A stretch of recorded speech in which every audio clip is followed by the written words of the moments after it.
کہ دنیا میں لوگ 4 قسم کے ہیں۔ ایک وہ جو ایمان اور اعمال دونوں سے خالی ہیں، ایسے لوگ ہمیشہ کے جہنمی ہیں، ان کا ذکر پچھلی آیت میں ہوا۔ دوسرے وہ جو ایمان اور نیک اعمال دونوں رکھتے ہیں، ان کا ذکر اس آیت میں ہوا کہ ایسے لوگ ہمیشہ کے جنتی ہیں۔ اعوذ باللہ من الشیطان الرجیم، بسم اللہ الرحمن الرحیم۔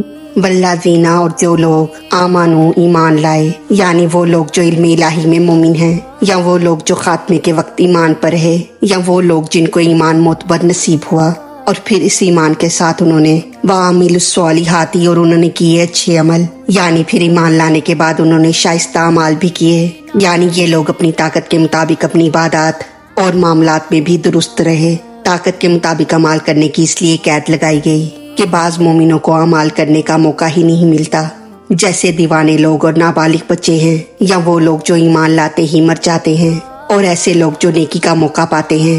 ان میں بھی مختلف لوگ ہیں، جیسے غریب لوگ جن کے پاس پیسے نہیں، وہ صرف نماز اور روزے کا موقع پاتے ہیں، اور مالدار لوگ حج کا موقع بھی پاتے ہیں اور زکوٰۃ کا بھی، اور دوسری بدنی اور مالی عبادات بھی کرتے ہیں، یعنی یہ لوگ ایمان لانے کے بعد اپنی طاقت کے مطابق نیک اعمال بھی کرتے رہے۔ تو ایسے لوگ اولئک، یہی لوگ ہیں اصحاب الجنہ، جنت والے یا ساتھی جنت کے، یعنی یہی لوگ جو ایمان لائے اور جنہوں نے نیک اعمال کیے، انہی لوگوں کے دل نور ایمانی سے روشن ہیں، اور یہی جنت والے ہیں، اور جنت ان پر لازم ہے، اور یہ لوگ کبھی دوزخ میں جائیں گے ہی نہیں۔ خیال رہے کہ نیک اعمال کرنے کی قید جنت والا ہونے کے لیے ہے۔ جنت والا وہ ہے جو شروع سے ہی جنت میں جائے اور سزا بالکل نہ پائے۔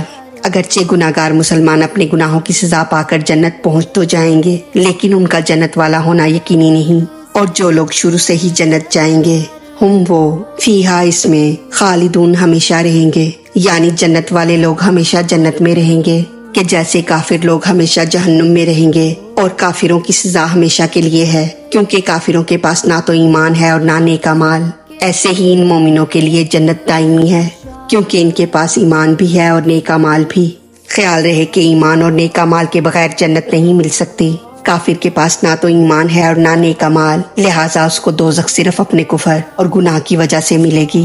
مگر مومنوں کو جنت ملنے کے 3 طریقے ہیں۔ نمبر 1، ان کے اپنے عملوں سے، یہ جنت کسبی ہے۔ نمبر 2، دوسروں کے اعمال کے طفیل جنت جانا، یہ جنت وہبی ہے، جیسے مسلمانوں کے فوت شدہ بچے۔ نمبر 3، بلا اعمال یا بلا وسیلہ جنت جانا، یہ جنت عطائی ہے، جیسے وہ مخلوق جو جنت بھرنے کے لیے پیدا کی جائے گی۔